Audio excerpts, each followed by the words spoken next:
Hello बच्चों, मेरा नाम है विजय शंकर और आप लोगों ने मेरा नाम सुना भी होगा और आप हमें जानते भी होंगे। आज हम लोग 11th क्लास हम शुरू करने जा रहे हैं। शुरू हम सोमवार से ही करते थे, लेकिन थोड़ा सा हम अनफिट हो गए थे, तो आज से हम लोग क्लास अपना शुरू कर रहे हैं 11th का। और 11th में पहले हम चलेंगे बेसिक चीज़ों पर। पहले हम बेसिक चीज़ों को पढ़ेंगे और तब हम अपने लेसन को स्टार्ट करेंगे। ठीक, हम सबसे पहले केमिस्ट्री में चलेंगे। 11th के केमिस्ट्री में, केमिस्ट्री मीन्स रसायन शास्त्र, रसायन शास्त्र को हम शुरू कर रहे हैं, केमिस्ट्री शुरू करने वाले हैं। और केमिस्ट्री में हम धीरे धीरे पिकअप बढ़ाएंगे। ये नहीं कि आए पहला दिन से ही शुरू हो गया, वो नहीं। धीरे धीरे करके आपका स्पीड बढ़ेगा, गाड़ी बढ़ेगा, हमारा तेज होगा। ठीक, हम लोग केमिस्ट्री शुरू कर रहे हैं, रसायन शास्त्र शुरू कर रहे हैं। और आज के क्लास में हम लोग ये जानेंगे कि हमें 11th क्लास के केमिस्ट्री में कितने लेसन, कितने चैप्टर पढ़ने हैं। सारे चैप्टर को हम लोग डील करेंगे। एक कॉपी बना लीजिएगा, आप लोग 20 रुपये वाली कॉपी ले लीजिएगा। कॉपी के सबसे फर्स्ट पेज में यही होना चाहिए। ठीक, आप ऊपर में तो नाम वगैरह अपना जो भी लिखते हैं वो लिख लीजिएगा। लिखने के बाद ये हमारा सिलेबस भी कर सकते हैं 11th का, और ठीक आप आसानी से इस चीज़ को डील कर सकते हैं। क्लास 11th केमिस्ट्री रसायन शास्त्र है। हम लोग रसायन शास्त्र में कई किताबों में आपको 14 लेसन देता है और कई किताबों में आपको 15 लेसन देता है। तो आज हम लोग कुल 15 लेसन का चर्चा करेंगे। किस लेसन में क्या पढ़ना है, क्या चर्चा करना है, हमें इन सारी बातों की व्याख्या करेंगे हम लोग आज केमिस्ट्री का। आज के क्लास में सिर्फ और सिर्फ हम सिलेबस को डील करेंगे कि हमारा सिलेबस क्या है और क्या कहता है हमारा सिलेबस। आज सिर्फ उसी पर चर्चा होगी। तो चलिए आज हम लोग एक एक करके सारे चैप्टर्स को डील करेंगे।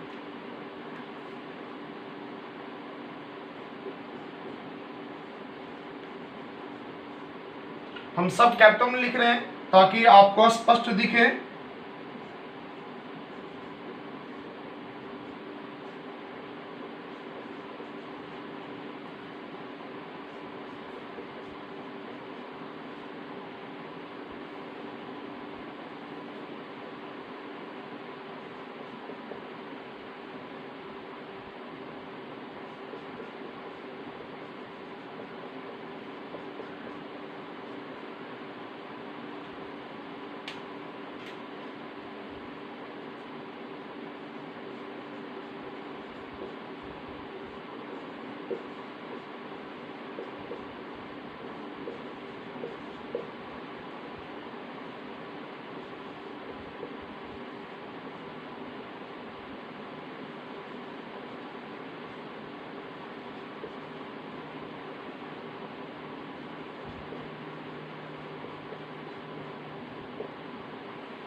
सम basic concept of chemistry.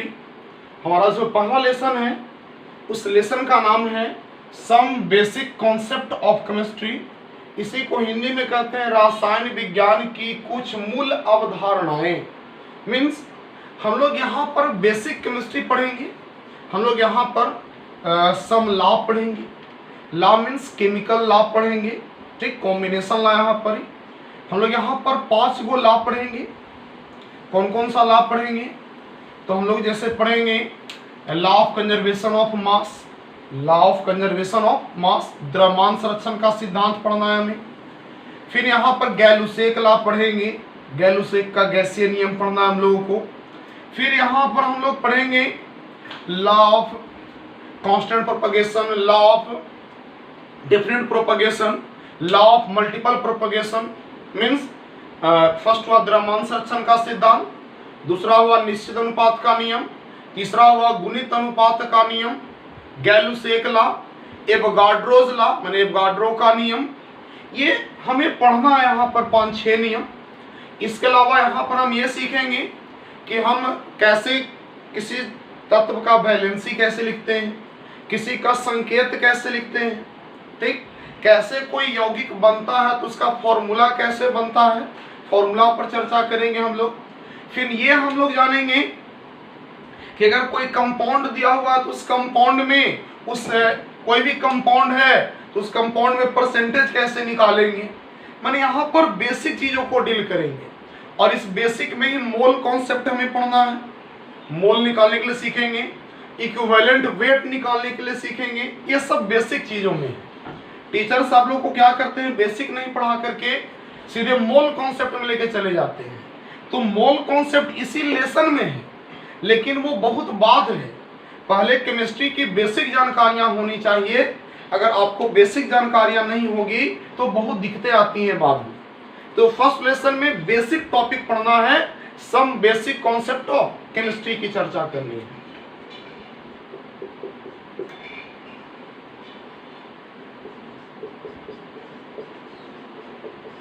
Atomic structure हम सब कैपिटल लिख रहे हैं ताकि आपको दिक्कत ना हो।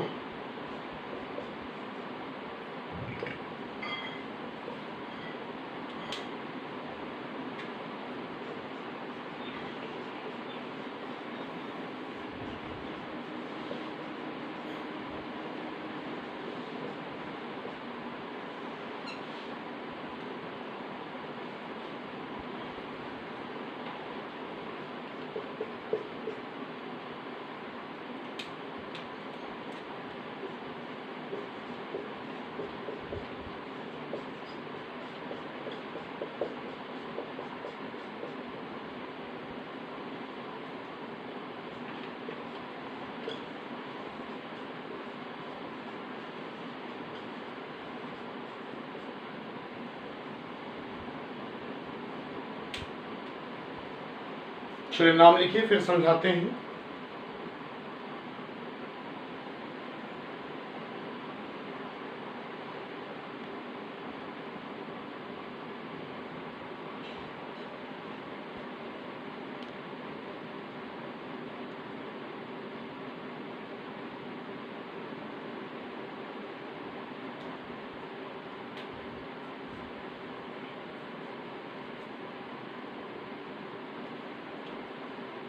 हमारा जो सेकंड लेसन है, सेकंड लेसन का नाम है एटॉमिक स्ट्रक्चर, परमाणु की संरचना। हम लोग इसमें फर्स्ट लेसन में ये भी पढ़ेंगे डाल्टन का परमाणु सिद्धांत, कि डाल्टन ने कैसे परमाणु के बारे में बताया था। ठीक, हम लोग महर्षि कनाद की भी चर्चा करेंगे। हमारे भारतीय समाज के एक महान दार्शनिक थे महर्षि कनाद, उन्होंने क्या कहा था, इनकी भी चर्चा यहाँ पर है फर्स्ट लेसन में। अब यहीं पर वो परमाणु जो फर्स्ट लेसन में पढ़ेंगे उसकी चर्चा सेकंड लेसन में है। परमाणु क्या है, परमाणु कितने भागों में बांटा गया, पढ़ेंगे कि परमाणु के 3 मौलिक कण हैं, इलेक्ट्रॉन, प्रोटॉन और न्यूट्रॉन। तो यहाँ पर पढ़ेंगे इलेक्ट्रॉन का कैसे खोज हुआ, प्रोटॉन का कैसे खोज हुआ, न्यूट्रॉन का खोज कैसे हुआ। इसके बाद हम लोग अंदर और इसमें एंट्री मारेंगे तो लोग पढ़ेंगे ऑर्बिट के बारे में, ऑर्बिटल्स के बारे में। ठीक, फिर क्वांटम थ्योरी पढ़ेंगे हम लोग, यहाँ पर ही क्वांटम नंबर पढ़ेंगे, प्रिंसिपल क्वांटम नंबर पढ़ेंगे, अजीमुथल क्वांटम नंबर पढ़ेंगे, मैग्नेटिक क्वांटम नंबर पढ़ेंगे, स्पिन क्वांटम नंबर पढ़ेंगे, 4 प्रकार के क्वांटम नंबर पढ़ेंगे, क्वांटम थ्योरी देखेंगे, यहाँ पर स्पेक्ट्रल लाइन यहाँ पर पढ़ेंगे हम लोग। मानिए बड़ा अच्छा लेसन है और बड़ा लंबा लेसन है। अगर आराम से विथ न्यूमेरिकल अच्छे से पढ़ा जाए तो तकरीबन ये कम से कम 2 महीना खींचता है, इतना अच्छा लेसन है। तकरीबन 18 से 22 क्लास लेगा तब जाके ये खत्म होता है एटॉमिक स्ट्रक्चर, परमाणु संरचना। बड़ा अच्छा लेसन है, खूब दूर जाएगा, अच्छा खासा लंबा खींचेगा ये। तीसरा लेसन है रेडियो एक्टिविटी। कई किताबों में इसको गायब भी कर दिया है, कई किताबों में इसको रखा भी है, लेकिन हम लोग चलो पढ़ लेंगे। रेडियो एक्टिविटी, रेडियो सक्रियता, यहाँ पर हम लोग पढ़ेंगे कि सुनते हैं कि आवर्त सारणी में रेडियो सक्रिय तत्व है, तो कौन कौन रेडियो सक्रिय तत्व है। हम सुने हैं कि रेडियो सक्रिय तत्व से अल्फा, बीटा और गामा किरण निकलता है। तो अल्फा क्या है, बीटा क्या है, गामा क्या है, अल्फा का क्या प्रॉपर्टीज है, बीटा का क्या प्रॉपर्टीज है, गामा की क्या प्रॉपर्टीज है। ठीक, फिर हम पढ़ेंगे कृत्रिम रेडियो सक्रियता, जूलियट के बारे में पढ़ेंगे।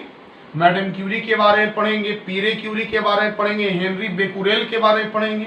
ये सब रेडियो सक्रियता के क्षेत्र में काम किए, उनके बारे में पढ़ेंगे। रदरफोर्ड, अर्नेस्ट रदरफोर्ड के बारे में पढ़ेंगे हम लोग। रेडियो सक्रियता के लिए ही रदरफोर्ड को नोबेल प्राइज सम्मानित किया गया था।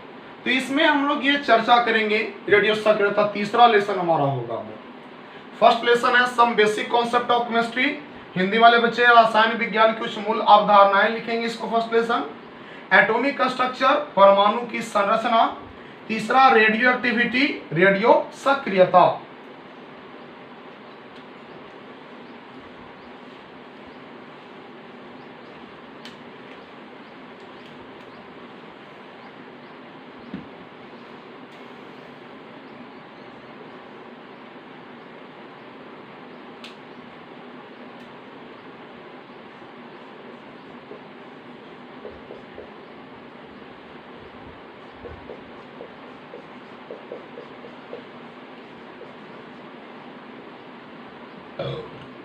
Classification of element,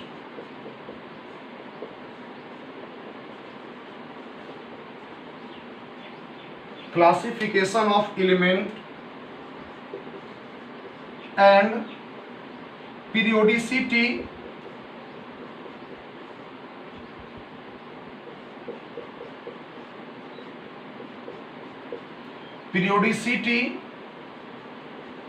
in properties.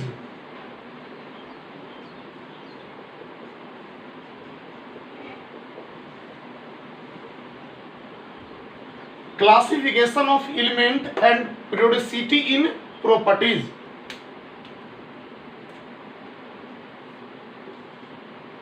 Hindi में है तत्वों का वर्गीकरण, तत्वों का वर्गीकरण एवं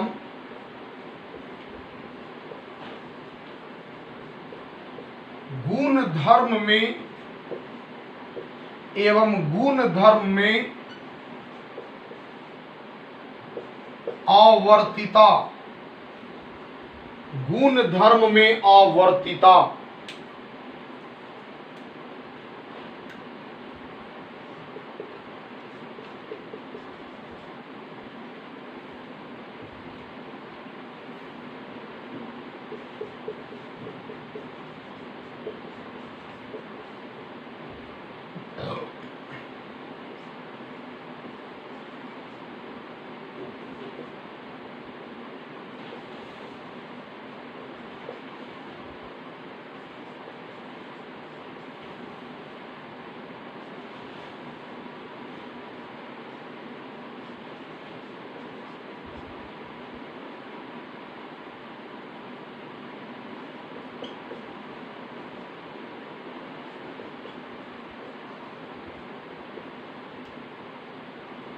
chemical bonding and molecular structure.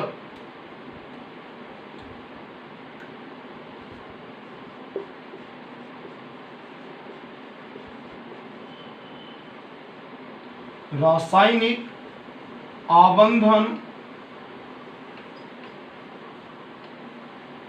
एवं आणविक संरचना।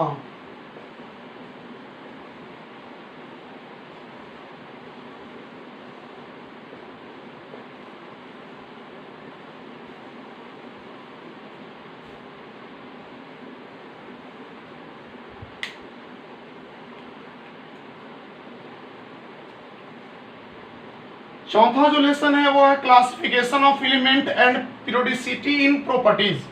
मीन्स कहने का मतलब पीरियोडिक टेबल पढ़ेंगे हम लोग। यहाँ पर हम लोग पढ़ेंगे कि हम लोग कैसे तत्वों का वर्गीकरण किया गया।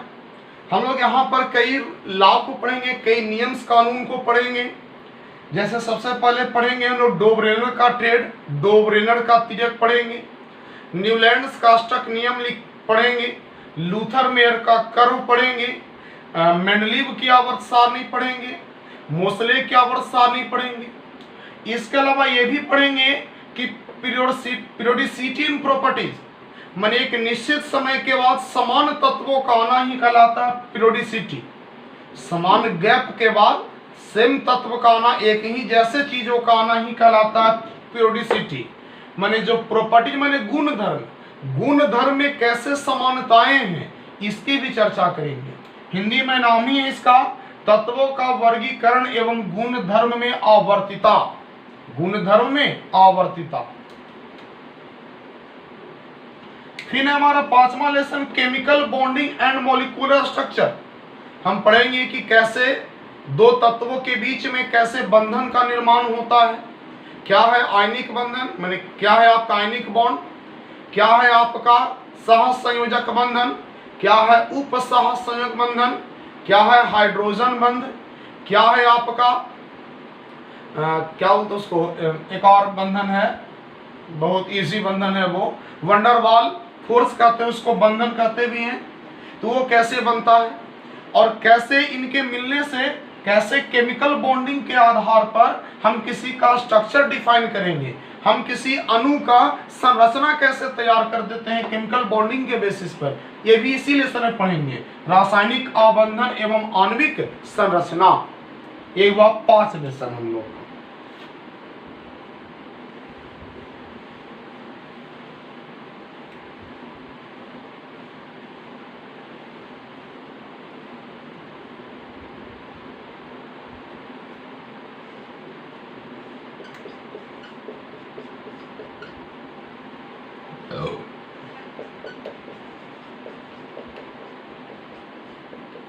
A state of matter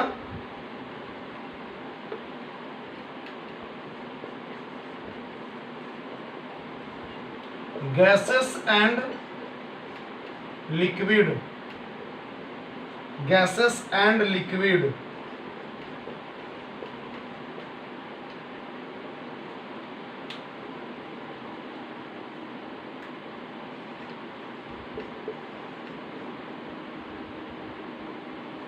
पदार्थ की अवस्था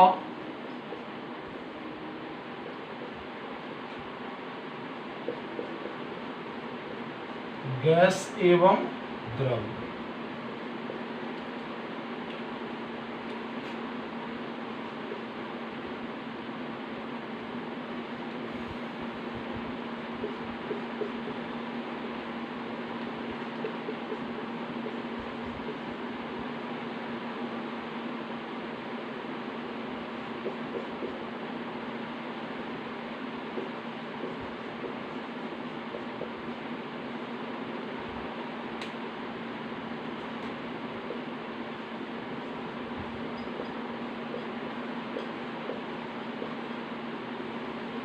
उष्मागतिकी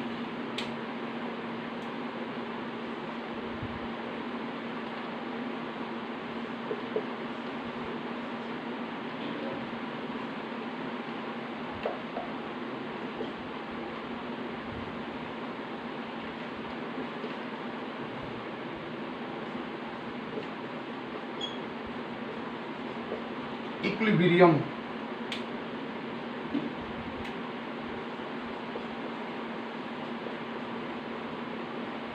साम्यावस्था।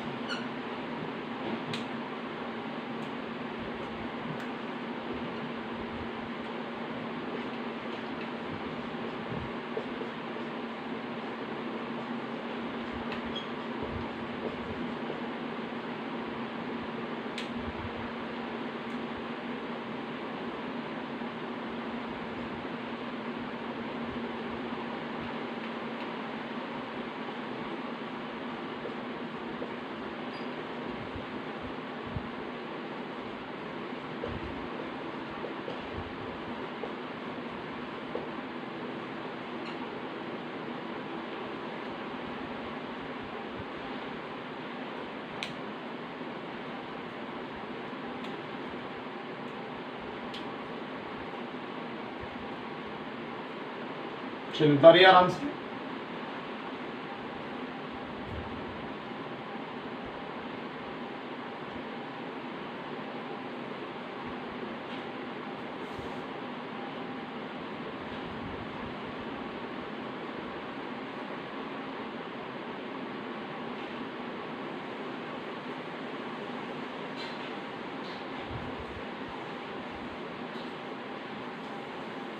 State of matter, gases and liquid. नाम क्या है? State of matter, gases and liquid. Syllabus बनाने वाला इतना बकलोल है बाबू, बकलोलों का स्क्वायर कह सकते हैं। पदार्थ की अवस्था पढ़ना है तो हम सभी जानते हैं कि नॉर्मली पदार्थ की तीन ही अवस्था है, ठोस, द्रव और गैस। तो 12 क्लास में पढ़ना है ठोस अवस्था और 11 क्लास में पढ़ना है गैस और द्रव। उल्टा पुल्टा सिलेबस बनाया है। सोचिए 11 क्लास में क्या पढ़ना है? गैस अवस्था और द्रव अवस्था। पदार्थ की अवस्था गैस एवं द्रव। और ठोस कहाँ पढ़ना है? 12th के पहला लेसन में ठोस की अवस्था, स्टेट ऑफ मैटर में। 7वां थर्मोडायनेमिक्स, उष्मा गति की, हीट का ट्रांसफर कैसे होता है एटमॉस्फेयर में, उसके बारे में पढ़ना है। इक्विलिब्रियम, साम्यावस्था, माने बीचों बीच की स्थिति, जहां पर लगता है कि एकदम समान हो गया। जैसे समझने के लिए, इक्विलिब्रियम को समझने के लिए क्या कर सकते हैं? इक्विलिब्रियम को वो समझिए, अगर हम यहाँ पर एक बर्तन लिए और यहाँ पर बर्फ था इसमें रखा हुआ बाबू, यहाँ पर क्या था? बर्फ था, और इसको हम गर्म किए, तो गर्म किए तब बर्फ वाष्प बन के क्या बन गया? पानी बना। और यहां से इस पानी को नीचे ला रहे थे, यहां पर लाने के लिए, ठीक है, ऐसे डक्ट बनाए हुए थे। ये बर्फ का टुकड़ा था, यहां पर इसको हीट किए, गर्म कर रहे थे। बॉयलर से इसको क्या किया जा रहा था? गर्म किया जा रहा था। जब इसको गर्म किए तो क्या बन गया? जैसे ही गर्म होगा कोई भी चीज, तो जब किसी चीज को गर्म करेंगे बाबू तो गर्म होकर बनेगा द्रव, लिक्विड फेज में आएगा। लिक्विड में जैसे यहाँ पर इसको ठंडा कर दिए, तो ठंडा करेंगे तब बर्फ बन के फिर से यहाँ चला आएगा, फिर ही गर्म होगा, फिर पानी बनेगा। तो स्टार्टिंग में बर्फ की मात्रा ज्यादा है तो ये ज्यादा पिघलेगा, ज्यादा मात्रा में बनेगा। फिर जब जमना शुरू होगा तो पट ये भी शुरू होगा, मैंने इधर से ठंडा पानी इधर जाने लगेगा। एक समय ऐसा आएगा कि जितना बर्फ पिघलेगा उतना इधर से बर्फ जमने भी लगेगा, मैंने एकदम बराबर हो जाएगा। जितना इधर से इधर जाएगा उतना इधर से इधर आ जाएगा। तो उसी अवस्था को कहेंगे इक्विलिब्रियम हो गया, साम्य अवस्था हो गया, मैंने बीचों बीच की स्थिति आ गई। अब कहना ये उचित नहीं होगा कि एने से एने जा रहा ज्यादा, कि एने से एने आ रहा ज्यादा, एकदम बराबर दोनों साइड से हो गया। आगे है रेडॉक्स रिएक्शन। इसमें पढ़ेंगे हम लोग ऑक्सीडेशन और रिडक्शन, अपचयन और उपचयन, दो प्रकार की अभिक्रियाएं हैं, उनको पढ़ेंगे। यहाँ पर देखेंगे कि अपचयन और उपचयन अभिक्रिया को कैसे बैलेंस किया जाता है, ये पढ़ेंगे। फिर हम लोग ऑक्सीडेशन स्टेट निकालते हैं, ऑक्सीडेशन नंबर निकालते हैं यहाँ पर किसी भी चीज का, तो हमारा नॉर्मल लेसन।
कार्बनिक रसायन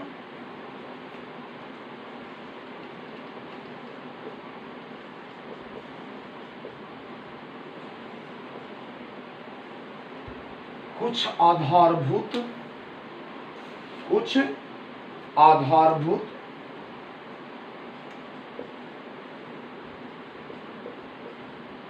सिद्धांत एवं तकनीक।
दसवां लेसन है हाइड्रोजन, और यहाँ पर हम लोग पढ़ेंगे हाइड्रोजन के बारे में।